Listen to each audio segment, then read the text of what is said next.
Halo semua, balik lagi di channel Toraokun. Sebelum pembahasannya dimulai, silahkan klik tombol subscribe dan aktifkan lonceng notifikasinya supaya kalian gak ketinggalan info dan teori terbaru seputar One Piece. Buat kalian yang mau informasi tambahan soal SBS atau databook, kalian bisa follow Instagram Toraokun. Di sana admin akan memposting soal SBS, databook, dan berbagai teori singkat. Sekarang lanjut ke pembahasan. Manga One Piece Chapter 1119 telah terbit dan memperlihatkan berbagai hal menarik. Dalam video kali ini, channel Toraokun akan membahas tentang chapter terbaru ini dengan memberikan pendapat dan juga beberapa teori. Chapter kali ini berjudul Emmet. Judul ini merujuk pada nama asli dari robot kuno. Masuk ke dalam cerita diawali dengan menampilkan keadaan Stussy dan Kaku yang berada di laboratorium. Saat ini, berkat kebaikan dan kepedulian Stussy, Kaku telah dikeluarkan dari dalam gelembung. Di sana, Kaku meminta Stussy untuk pergi sebelum Rob Lucy datang karena dia tahu betapa kejam dan kerasnya Rob Lucy. Setelah ini, Stussy masih akan memiliki peran penting di Pulau Egghead dalam membantu bajak laut topi jerami nanti. Beralih ke tempat lain, diperlihatkan pantai timur. Keadaan di sana sedang heboh karena Luffy dan Bonnie sama-sama berubah memasuki mode Nika. Kisah tentang Nika berasal dari Elbaf, sehingga para raksasa yang melihat perubahan mereka pun tampak sangat gembira. Di sisi lain, Gorosei Mars terlihat tetap tenang dan tidak terganggu dengan situasi itu. Sebab Mars paham bahwa perubahan Bonnie dalam mode Nika hanya transformasi palsu berkat kekuatan dari Toshi Nomi.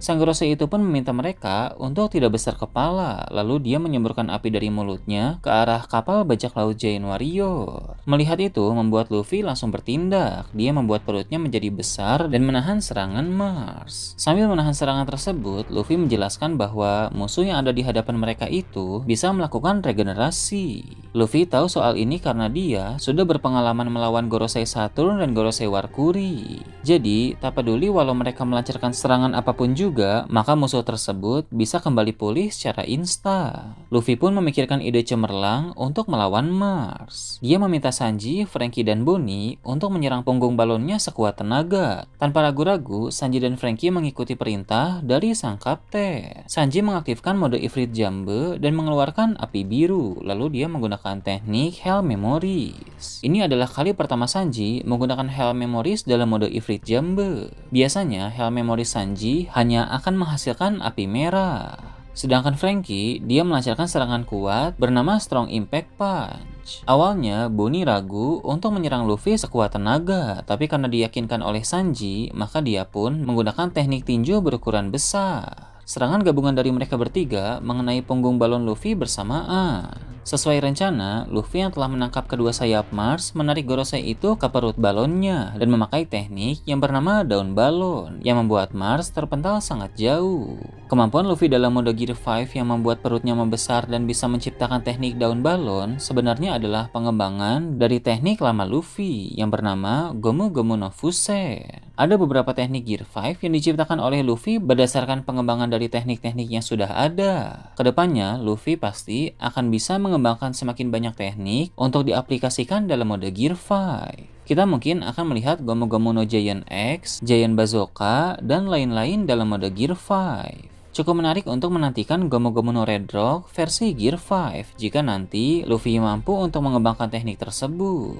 Red Rock adalah pukulan yang menghasilkan api seperti yang pernah Luffy gunakan dalam pertarungan melawan Kaido. Dalam melawan Warkuri juga pernah, namun sama seperti sebelumnya, Red Rock tersebut hanya dalam mode normal, bukan mode Gear 5. Tentu penasaran apakah nanti akan ada Red Rock versi mode Gear 5. Jika ada, maka namanya mungkin adalah Gomu Gomu no Dawn Rock, karena Luffy memiliki beberapa teknik serangan Gear 5 yang diawali dengan kata Dawn. Teknik Dawn Rock itu akan menghasilkan api yang jauh lebih besar dan lebih kuat daripada Red Rock. Bahkan, api yang dihasilkan mungkin berasal dari energi matahari dalam diri Luffy, karena kekuatan sejati Nika berkaitan dengan energi matahari. Kembali ke cerita dalam chapter kali ini, setelah Mars terpental jauh, kapal bajak laut Giant Warrior pun siap untuk terus melaju. Luffy bertanya, Usopp dan yang lain ada di mana? Lalu Sanji menjawab, mungkin mereka terlambat. Kemudian Atlas berkata bahwa dia harus kembali ke pulau untuk melakukan sesuatu. Dia pun menghubungi Lilith melalui saluran komunikasi pribadi dan berkata bahwa York sedang mengawasi pergerakan mereka. Maka Atlas dan Lilith harus melakukan sesuatu di Pulau Egghead. Setelah itu, robot kuno yang sedang tenggelam diperlihatkan. Haishin dan Denmusi yang dia lindungi perlahan mulai aktif kembali, sehingga siaran dari Vegapunk pun mulai muncul lagi di seluruh dunia. Reaksi dari beberapa orang di berbagai tempat diperlihatkan, seperti Katakuri, Morgans, dan Vivi. Siaran yang muncul kembali itu tampak belum stabil, sehingga perkataan Vegapunk masih terputus-putus. Yang bisa ditangkap dari perkataan Vegapunk dalam chapter kali ini adalah dia masih membahas soal inisial D. Dia berbicara soal Will of D sebagai sesuatu yang diwariskan. York pun berkata bahwa Haishin dan Denmusi memiliki sirkuit memori dan pemancar yang terpisah, sehingga Gorosei harus menghancurkan keduanya secara langsung jika ingin siaran tersebut benar-benar terhenti. Setelah itu, di pantai timur terlihat seperti ada hujan yang misterius. Ternyata yang berjatuhan di udara adalah para agen Cyberpol dan Seraphim yang sebelumnya berada di tengah pulau. Gorosei Jupiter telah menyedot mereka ke dalam mulutnya, lalu dia memuntahkan mereka kembali ke kapal-kapal angkatan laut. Usai melakukan hal tersebut, Jupiter pun mengarahkan mulutnya ke kapal bajak laut Giant Warrior dan menyedot kapal tersebut dengan sangat kuat. Tarikan yang ditimbulkan oleh Jupiter benar-benar kuat, sehingga situasi menjadi sangat berbahaya. Melihat itu, Luffy langsung melompat dan memukul kepala Jupiter dengan tinju yang cukup besar. Sehingga teknik penyedotan yang dilakukan oleh Jupiter pun kini terhenti. Namun, Warkuri muncul di sana dan menerjang ke kapal bajak laut Giant Warrior. Sementara itu, Bonnie yang tadinya berada dalam mode Nika, kini sudah kembali ke wujud anak-anak karena dia kelelahan akibat penggunaan mode tersebut dalam waktu singkat. Bonnie masih harus mengembangkan kemampuan-kemampuan yang dia miliki untuk menjadi lebih kuat lagi. Sepertinya setelah Arc Egghead, Bonnie akan ikut bersama bajak laut topi jerami sebagai kru baru karena saat ini Bonnie sudah tidak memiliki siapa-siapa lagi. Berhubung teknik Distorted Future Bonnie bisa dipakai untuk menjadi Nika tiruan, maka Luffy akan menuntun Bonnie untuk semakin hebat dalam penggunaan kemampuan tersebut. Kembali ke cerita utama, Warkuri semakin dekat dengan kapal bajak laut Giant Warrior. Tapi untung saja robot kuno muncul dari dalam lautan dan memukul Warkuri. Kekuatan dari sang robot itu sangat besar karena serangan biasa darinya mampu membuat satu taring Warkuri menjadi patah. Robot kuno berasal dari abad kekosongan yang kemungkinan besar diciptakan oleh kerajaan kuno yang terkenal sangat maju dalam teknologi. Maka tak heran jika robot itu memiliki kekuatan yang luar biasa. Tentu selain serangan fisik yang kuat, masih ada berbagai kemampuan lagi yang dia miliki, yang akan memperlihatkan gambaran kepada kita semua tentang seberapa hebat teknologi masa lalu. Saat robot kuno bangkit dari dalam lautan, sebenarnya dia sedang teringat perkataan Joy Boy. Joy Boy memanggil robot kuno dengan sebutan Emmet, yang mana itu menjadi konfirmasi atas nama dari sang robot. Joy Boy memintanya untuk melakukan sesuatu jika waktunya telah tiba. Sepertinya Joy Boy sudah tahu bahwa pada masa depan nanti akan muncul penerus dari dirinya yang akan menjadi Joy Boy yang baru.